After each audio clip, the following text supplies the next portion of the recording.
আল বিদা মাহে রমজা। আমরা বরকতময় রমজানের শেষ দ্বার প্রান্তে, কিন্তু আমরা আদৌ কি আমাদের গুনাহগুলো ক্ষমা করাতে পেরেছি? আমাদের অভ্যাস আর মন্দ আমলগুলো কি ত্যাগ করতে পেরেছি?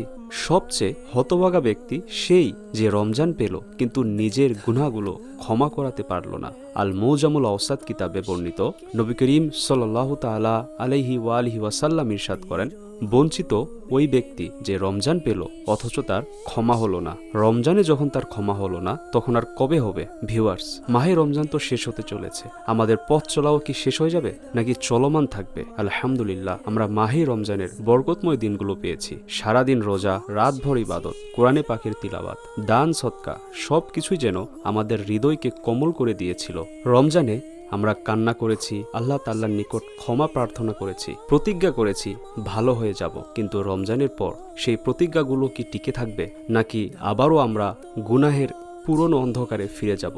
হাদিসে পাকে বর্ণিত, আল্লাহ তাআলা সেই আমল অধিক পছন্দ করেন যার পরিমাণ অল্প কিন্তু নিয়মিত করা হয়। আল্লাহুম্মা সাব্বিতনা আলাত তাআতি বা'দা রমাদান।